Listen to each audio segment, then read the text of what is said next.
Should you read all of the Horus Heresy books? Should you read just a selection of them? Hi everyone. Today we're just going to ramble a bit about the Horus Heresy series because there's a lot of sub-series. You might not know where to start. What books should you read or which ones should you omit? Let's have a discussion about that. You're probably a fan of Warhammer, or maybe you've just recently got into it and people always tell you how good the Horus Heresy series is. And obviously with the release of Games Workshop's boxed Horus Heresy game, you might want to know more about the setting and the lore. Well, these books are brilliant. There's plenty of brilliant books in the series and the sub-series. So let's talk about which ones you should read and which ones you should maybe leave out. So the main Horus Heresy book series is 54 books long. And this is now transitioned into the kind of end game event of the Siege of Terra. So these ones, which you often see in sort of small paperback form or larger paperback, this is the main Horus Heresy book series. These gold books are the Siege of Terra, and they're the kind of end game event which the main series transitions into. So within these, the original 54 book series, I think it is, the events do tend to jump around a lot. And obviously there's a purpose for Games Workshop here to sell miniatures or get people into the game or a particular legion, and then sort of buy the miniatures for that legion. You know, they want to sell models at the end of the day as well as the books. So things do jump around a little bit because they're often about particular legions and they want to talk about their specific stories. And it is a gateway to the hobby.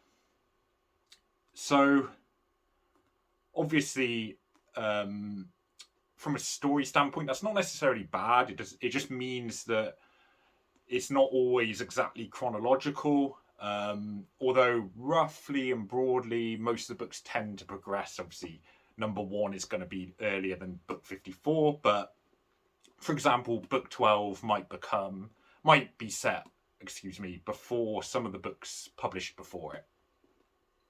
But the numbered guide tends to work well enough. But I do think online there are recommendations around the very exact ordering of when events happen. So the Siege of Terra books, these ones, where do they fit into the Horus Heresy? So basically they're a continuation of these black books.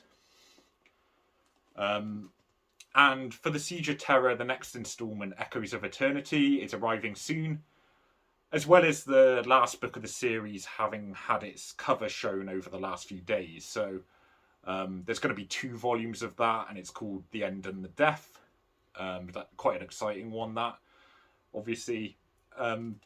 But with the Siege of Terra, there's not too many books. There's 6 out, already published. There's 2 which are kind of considered as supplementary and not necessarily numbered in the main story. And it's a lot more manageable than reading all of these. But the only caveat, of course, is obviously you're going to miss out on some of the events that happen during, the main novel series. But we'll explore that a bit more in depth later. There's also these big campaign books. They're kind of in this like faux leather. They're really nice to read inside. But these are kind of the books for the collector, I would argue. They were quite expensive. They're also quite hard to find, and now I think people do sell them for several hundreds of pounds on eBay. I would never sell mine. They seem very much aimed at collectors, and they're kind of supplementary. They're just kind of like a deep dive into the campaign. So if anything is, you could kind of say the most supplementary, it's these ones. They're expensive. They are brilliant for collectors, but you don't need to read them to know what's going on, really. There's also the primarchs books. So obviously most of these focus on a primarch, although they all, not all of them.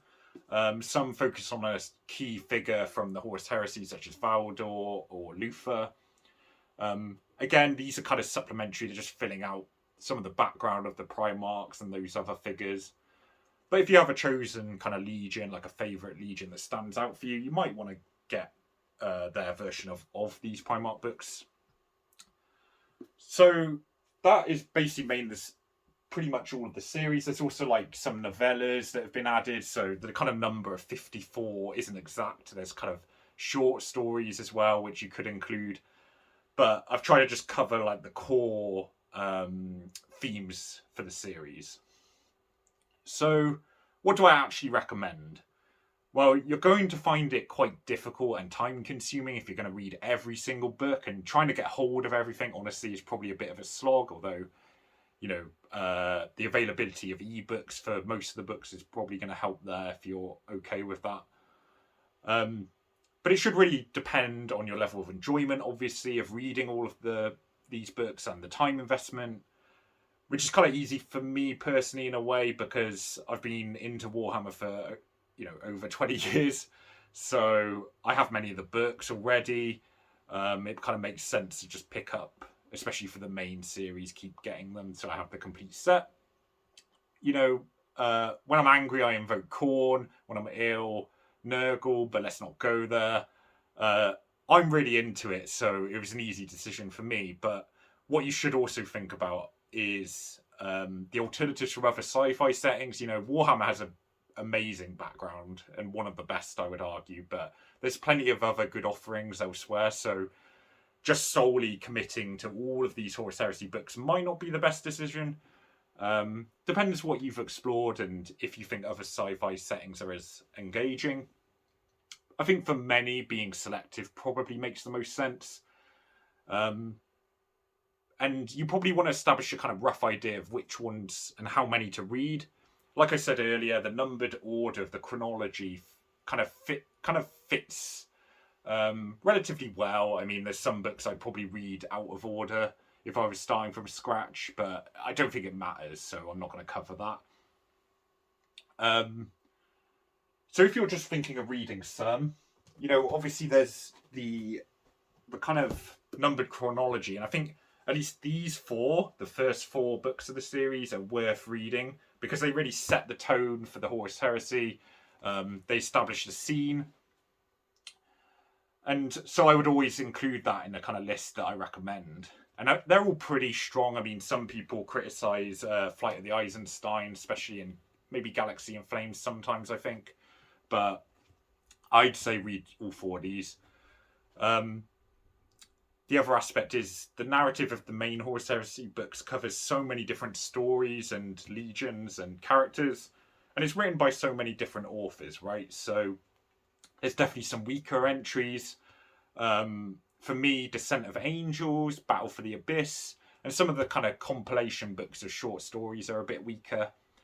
In terms of stronger books, I'd say The First Heretic, No Fear, Angel Exterminatus, The Path of Heaven, Ruinstorm.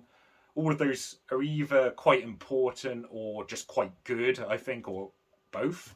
So if you're kind of looking at a random selection, I'd go with those.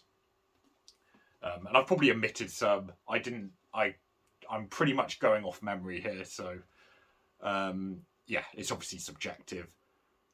So you kind of got two components there. These four, some of the ones to hit and miss. And I think the books that heavily feature your own legion, so let's just take the example Word Bearers, which is a legion I like. You definitely want The First Heretic, No Fear, Betrayer, because they feature them a lot. And then there's Aurelian and the Purge, which are some of these like novellas that are kind of hard to get hold of now. So at least for Word Bearers, you probably wouldn't necessarily have to read these. But those 4 or 5 that I mentioned, I would definitely go with those. But you kind of want that set for your specific legion, I think. And then there's also the primarchs books. So you could read Lorgar, Bearer of the Word. I know that this isn't it, but you could add that into kind of your reading list if you like the Word Bearers. And there's basically an equivalent set you could find. Just Google it and look on Lexicanum to find what features your legion heavily. So I think a final note is that these Primarch books are all hardback and they're a bit shorter. The big campaign books came in only two versions actually. So they came in these hardbacks, and then some of them were later printed as a softback for cheaper. And the main books come in kind of mass market paperback. These short ones, as well as like a larger paperback size like this.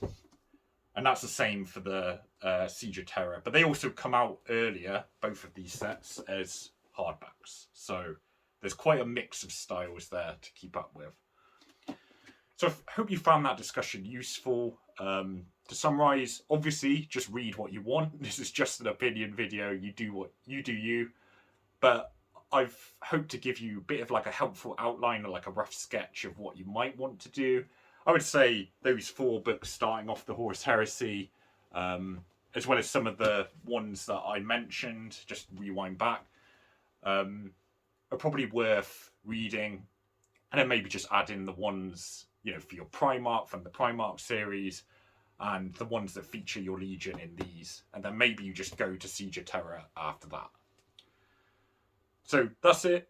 Hope you found it useful. Which are your favourites? Should I have mentioned some that you should definitely include? I mean, First Heretic for me is a special one. But what do you think? Let me know, like and subscribe, and stay tuned for more Horus Heresy Warhammer book reviews, amongst a load of other stuff.